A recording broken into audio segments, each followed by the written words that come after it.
ఇది official document అధ్యక్ష. నేను ఎక్కడి నుంచో ఆకాశంలో నుంచి సృష్టించిన అబ్రకదబ్ర కాదు అధ్యక్ష, ఇది అఫీషియల్ డాక్యుమెంట్.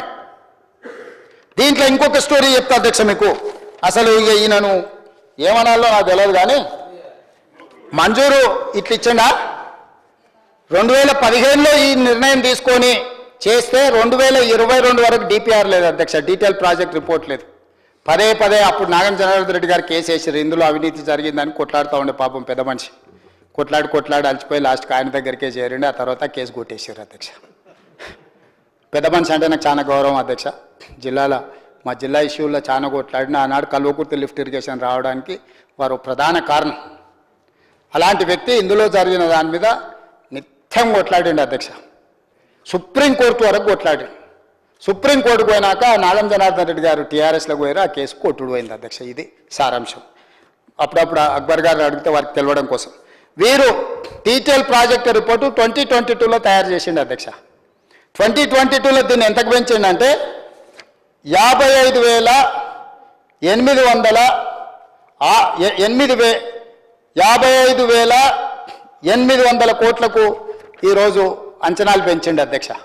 ఇందులో పోనీ ఇదన్నా మొత్తం 12.5 లక్షల ఎకరాల ఆయకట్టుకు నీళ్ళు వస్తాయని అనుకుంటున్నారు అధ్యక్ష. ఇందులో ఈయన పెట్టింది ల్యాండ్ ఎక్విజిషన్కు, అదేవిధంగా డిస్ట్రిబ్యూటరీ అండ్ మైనర్ సబ్ మైనర్స్కి డిస్ట్రిబ్యూటరీస్ మీద పెట్టిన బడ్జెట్ ఎంత అధ్యక్ష అంటే acquisition and compensation, rehabilitation and resettlement 3,150 కోట్లు దీనికి పెట్టిండు అధ్యక్ష. డిస్ట్రిబ్యూటరీస్లకు ఒక 1,100 కోట్లు పెట్టిండు అధ్యక్ష. 4,200 కోట్లు పెట్టిండు అధ్యక్ష. అధ్యక్ష 12.5 లక్షల ఎకరాలకు నీళ్ళు ఇవ్వాలంటే భూసేకరణ ఈ ప్రాజెక్టు కట్టడానికి 7,000 కోట్లు అయినట్టుంది. ఉత్తమ్ కుమార్ రెడ్డి గారు చెప్పాలి, ఓన్లీ కేవలం భూసేకరణకి. ఈ డిస్ట్రిబ్యూటరీ 12.5 లక్షల ఎకరాలకు ఒకవేళ నీళ్ళు ఇవ్వాలి అని అంటే 25 నుంచి 30,000 కోట్ల రూపాయలు అయింది అధ్యక్ష. ఈరోజు 32,200 కోట్ల రూపాయలతోని మొదలైన పాలమూరు రంగారెడ్డి ఎత్తిపోతల పథకము 85,000 కోట్ల రూపాయలకు ఒక్క రూపాయి తగ్గదు అధ్యక్ష. అది కూడా సరైన సమయంలో అయిపోతే ఇది కూడా 1,00,000 కోట్లకు చేరుతుంది అధ్యక్ష. మీకు మొదట్లో చెప్పిన కదా అధ్యక్ష, గోదావరి మీద ఉన్న ప్రాణహిత చేవెళ్ళ ఎట్లా కాళేశ్వరమై ఎట్లా 38,000 1,50,000 కోట్లు అయిందో డిట్టో యాజ్ ఇట్ ఈస్గా నువ్వు పేరు మార్చుకో. తుమ్మిడేటి బదులు జూరాల రాసుకో, మేడిగడ్డ బదులు శ్రీశైలం రాసుకో. చేసిన వాళ్ళు మాత్రం సేమే, నేరగాళ్ళ పేర్లు వేరే రాయక అధ్యక్ష. ఇద్దరు పంపులు లిఫ్టులు అయిన ఆయన్నే, నిర్ణయం తీసుకున్న ఆయన్నే. ఇవాళ ఈ ప్రాజెక్టు తక్కువ చేసి చూపించి 2022లో 15లో మొదలు పెడితే 22 వరకు దీనికి అంచనాలే లేవు అధ్యక్ష ఎంత అవుతుంది అనేది. 7 ఏళ్ళ అంచనాలు లేకుండా 20,000 కోట్లు ఖర్చు పెట్టింది అధ్యక్ష. 20,000 కోట్లు ఖర్చు పెట్టి ఒక్క ఎకరా కన్నా నీళ్ళు ఇచ్చిండంటే అది కూడా ఇవ్వలేదు అధ్యక్ష. దీనికి సంబంధించి కూడా మీకు ఒక కాగితం చూపిస్తా అధ్యక్ష.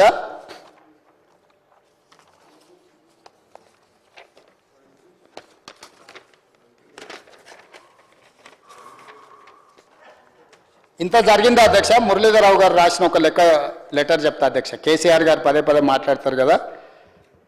From C Muralidhar, BTech FIE, Engineer in Chief Irrigation and CAD Department, Erramanjil, to the Principal Secretary to Government I&CAD Department, Telangana State Secretariat.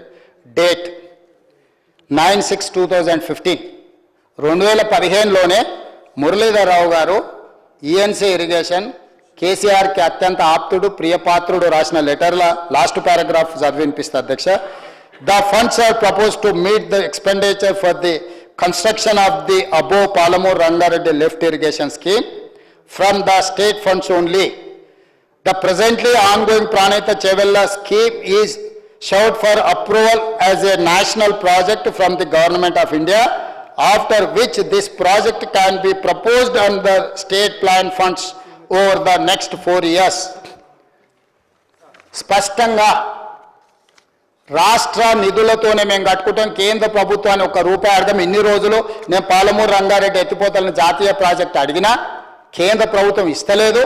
కేంద్ర ప్రభుత్వం మమ్మల్ని మోసం చేసిందని చెప్పిన చంద్రశేఖరరావు 9/6/2015 నాడు క్లియర్గా వాళ్ళ ENC గవర్నమెంట్లో రాసిన డాక్యుమెంటు స్పష్టంగా మేము ఎవరిని ఒక రూపాయి అడగాం, రాష్ట్ర నిధుల నుంచే పాలమూరు రంగారెడ్డి ఎత్తిపోతలు మేము కట్టుకుంటామని ఇది అఫీషియల్ డాక్యుమెంట్ అధ్యక్ష. మురళీధర్ గారు ఇంజనీరింగ్ చీఫ్ రాసిన లేఖ, ఇది అఫీషియల్ రికార్డులకు రావాలి. ఈరోజు చంద్రశేఖరరావు గారు ఒకవేళ సభలోకి వస్తే పాలమూరు రంగారెడ్డి ఎత్తిపోతల జాతీయ ప్రాజెక్టు కింద కేంద్ర ప్రభుత్వం తీసుకుంటే మహబూబ్ నగర్ జిల్లా drought prone area AIBP accelerated irrigation beneficiary ప్రోగ్రాంలో ఇది పెట్టుకుంటే 90% government of India has to give this funds. బీమాకి 90% ఉంది మాకు. మాది కరువు ప్రాంతం కాబట్టి మా జిల్లాలో ఏ ప్రాజెక్ట్ అప్రూవల్ అయినా మాకు 90% కేంద్ర ప్రభుత్వం నిధులు వస్తే 10% రాష్ట్ర ప్రభుత్వం పెడితే సరిపోయేది.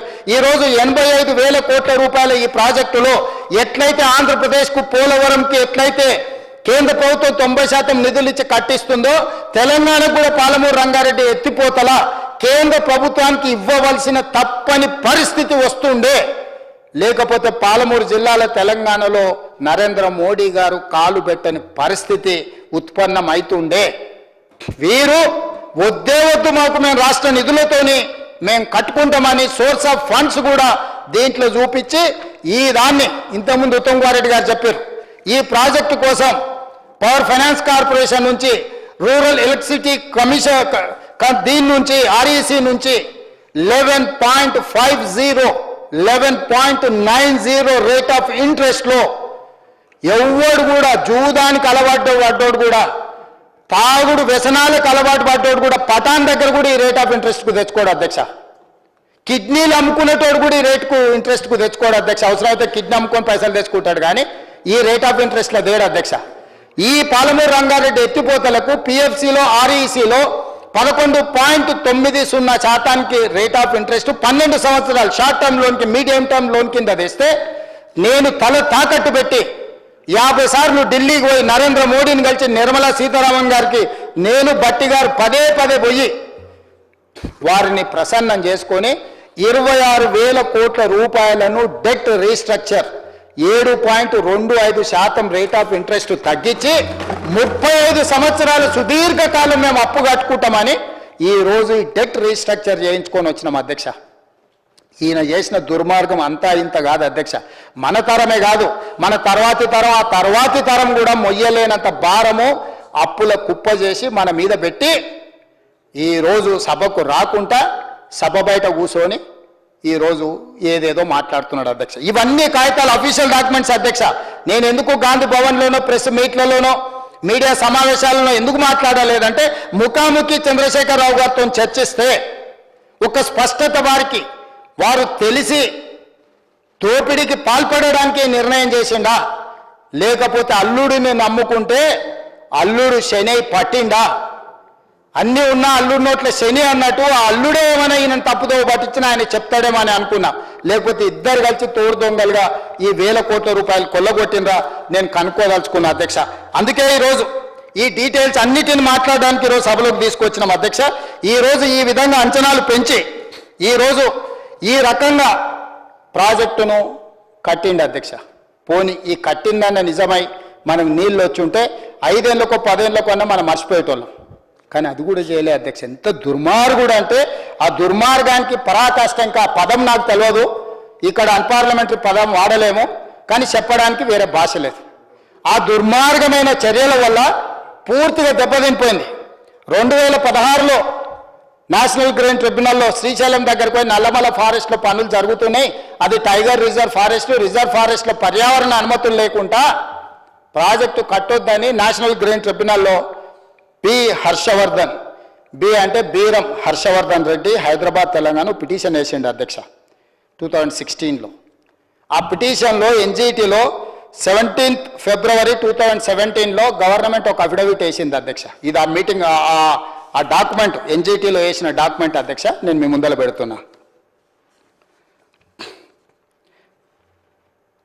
Environment, forest and climate changes on 11/1/2017.